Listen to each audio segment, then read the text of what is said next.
తెలుగు తెలంగాణ జానపద సామెతలు ఇది 117వ విభాగం.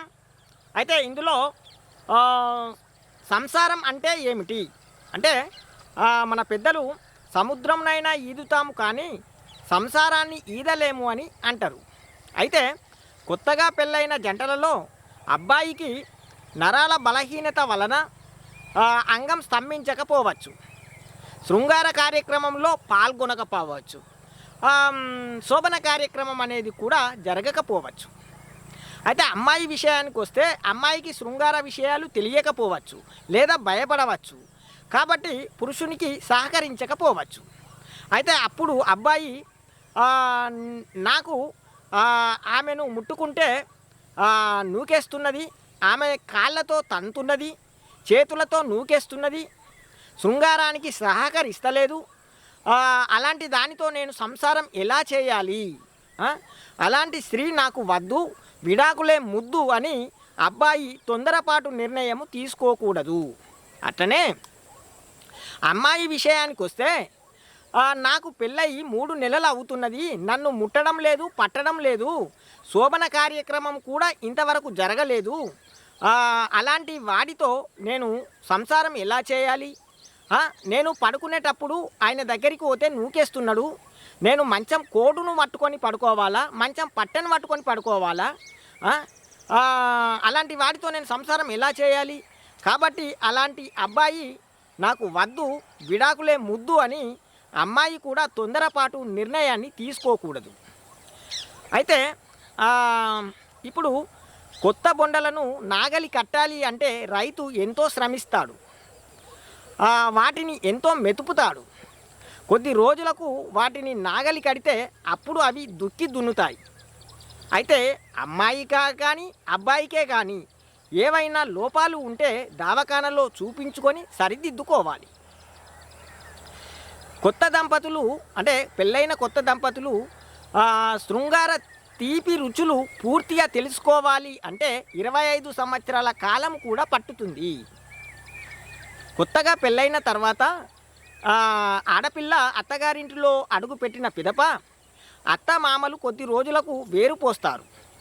ఒక 2 ఎకరాల భూమి ఉంటే 2 కొడుకులు ఉంటే చెరొక ఎకరాన్ని పంచిస్తారు, చెరొక గది ఇస్తారు. అయితే గిలాసం ఉన్నా, ఇంట్లో గాసం ఉన్నా, ఇంట్లో గాసం ఉన్నా, గిలాసం ఉన్నా, గిన్నె ఉన్నా, పళ్ళాలు ఉన్నా, బంగారం ఉన్నా, బంగారం ఉన్నా కానీ 2 కొడుకులకు సరి సమానంగా పంచిస్తారు. అయితే కొత్తగా కాపురం పెట్టిన పిదప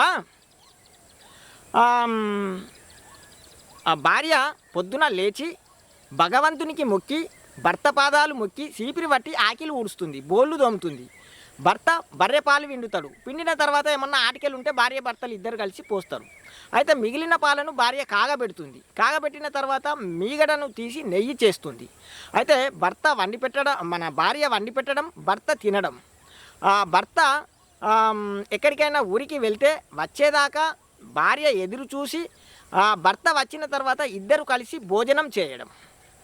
అయితే వ్యవసాయ పనుల నిమిత్తము భర్త మక్కకు నీళ్లు పారిస్తే భార్య పట్టె దగ్గర ఉండి అది పారతో మట్టి తీయడం, ఇది పారిన పట్టకు మట్టిని వేసి అడ్డుకట్ట వేసి పారని పట్ట యొక్క మట్టిని తీయడము అన్నమాట. అంటే భర్త నీళ్లు వారిస్తే భార్య పట్టె దగ్గర ఉండి ఒక్కొక్క పట్టెకు మట్టిని తీసుకుంటూ వేయడం అన్నమాట, సున్నాయి సోపతిలాగా. శృంగార రతి క్రీడలలో పాల్గొనేటప్పుడు భార్యకు ఇష్టమైన రీతిలోనే శృంగారంలో పాల్గొనవలను, ఆమెకు నచ్చని పనిని బలవంతంగా చేయరాదు, అలా చేస్తే సంసారం కూలిపోయే ప్రమాదం ఉంటుంది. భార్య బహిష్టు అయిన పిదప అంటే మంచి ఆహారం తీసుకొని, భార్య భర్తలు 2 మంచి ఆహారాన్ని తీసుకొని భార్య బహిష్టు అయిన పిదప 12వ రోజు నుండి 18వ రోజు వరకు భర్త భార్యకు శృంగార సుఖాన్ని ఇవ్వవలెను, తద్వారా ఆమె కడుపు పండి ఆడపిల్లకో మగపిల్లకో జన్మనిస్తుంది. అయితే మన జన్మనిచ్చిన తర్వాత ఈయపురాళ్ళు 2 కలిసి చాకలితో ఆయిలాకు తక్కెలాకు తెప్పించి నీలగిరి ఆకులు తెప్పించి కుప్పట్లో వేసి నీళ్లు పోసి కాగబెట్టి బాలెంతకు స్నానం చేపిస్తారు. కొద్ది రోజుల తర్వాత ఆమె తన పిల్లకు స్నానం చేపించి పౌడర్ వేసి పొయ్యికాడి మసిబొట్టు నొసలుకు చెంపకు పెట్టి నులక మంచంలో పడుకోబెట్టి దోమలు కుట్టకుండా చెత్తిరి పెట్టి ఊడిగా ఆకులను సిప్పలో వేసి పొగ పెడుతుంది. అయితే భార్య గృహిణిగా ఉంటూ భర్తకు పిల్లలకు మంచి ఆహారాన్ని వంట చేసి పెట్టాలి. అంటే మంచిగా వంట చేసి పెట్టవలేను. అయితే భార్య వీళ్ళకు సరి అయిన పోషక ఆహారాన్ని అందించాలి. ఏది భర్తకు పిల్లలకు. భర్త తట్టమోసైనా కానీ భార్య పిల్లలను సాధవలేను. భార్య గృహిణిగా ఉంటూ దినుసులను సక్రమంగా చూసుకొనవలేను. అయితే తండ్రి తానం చేపిస్తే పిల్లలకు తల్లి తన పిల్లలకు టిఫిన్ చేసి బడికి పంపించవలేను. అయితే భార్య భర్త యొక్క బట్టలు పిల్లల యొక్క బట్టలు ఉతికి ఆరవేయవలెను. రాత్రి వేళ పిల్లలకు దోమలు కుట్టకుండా చూడాల్సిన బాధ్యత మన తల్లిదండ్రులదే. అయితే రాఖీ పౌర్ణానికి ఆడబిడ్డ రాఖీ కట్టడానికి వస్తే మీ అన్నకు నీ ఒక చెల్లెవు, మీ అన్నకు నీ ఒక్క దానివే చెల్లెవు అని చెప్పి ఆమెను బట్టల దుకాణానికి తీసుకెళ్ళి నీవు కోరుకున్న చీర ఏరుకో, ఆ డబ్బులు నేను ఇస్తాను అని వదినే అనడం.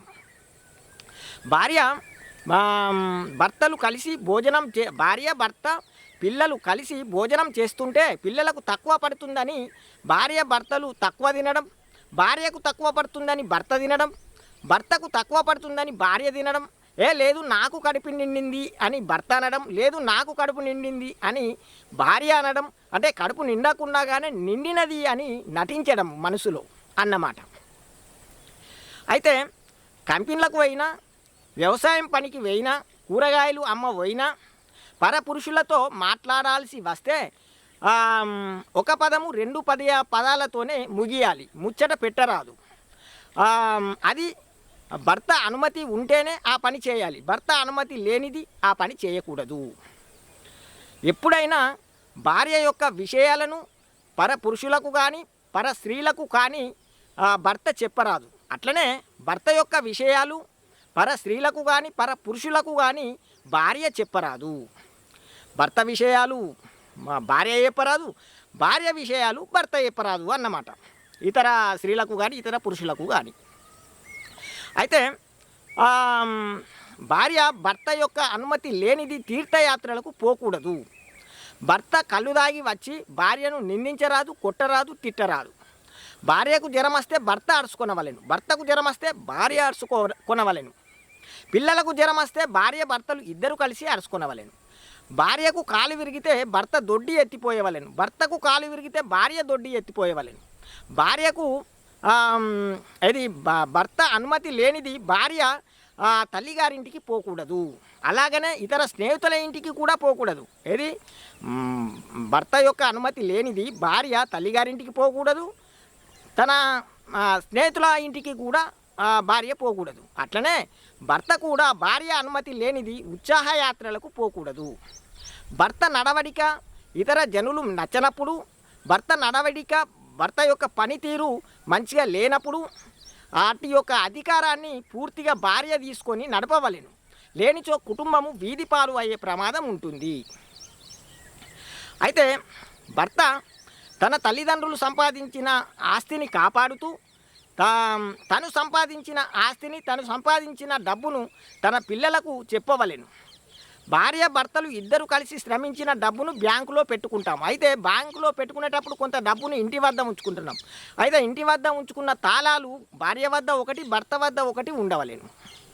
అయితే భార్య కంపెనీలో బీడీలు చేసి సంపాదించిన డబ్బు యాతయ్య పోయి లేదా వ్యవసాయ పనికి పోయి సంపాదించిన డబ్బు ఏదైనా ఆమె పొదుపు చేసుకుంటే భర్త పెద్ద బుద్ధి చేసుకొనవలేను. ఎందుకంటే ఆ డబ్బులు కూడా మన కుటుంబానికే కదా, మన పిల్లలకే కదా అని పెద్ద బుద్ధి చేసుకొనవలేను. వాటిపై ఆశించడం అనేది ఉండకూడదు. ఆమెపై గొడవ చేయరాదు. అట్టి డబ్బులపై భార్య భర్త విదేశాల్లో ఉంటే ఇతర పురుషులతో అనవసరపు ముచ్చట్లు మాట్లాడకూడదు. అంటే భర్త విదేశాల్లో ఉంటే భార్య అక్కరలేని ముచ్చట్లు ఇతర పురుషులతో మాట్లాడకూడదు. భార్య భర్త యొక్క ముఖాన్ని తన పిల్లల ముఖాలలో చూచుకుంటూ ఆనందించాలి. భార్య రాత్రి వేళ నిద్రించేటప్పుడు తన భర్త యొక్క ఫోటోను చూస్తూ నిద్రపోవాలి. అట్లనే విదేశాల్లో ఉన్న భర్త కూడా తన భార్య పిల్లలు తన పక్కనే పడుకున్నారు అని అనుకొని ఊహించుకొని నిద్రించవలెను.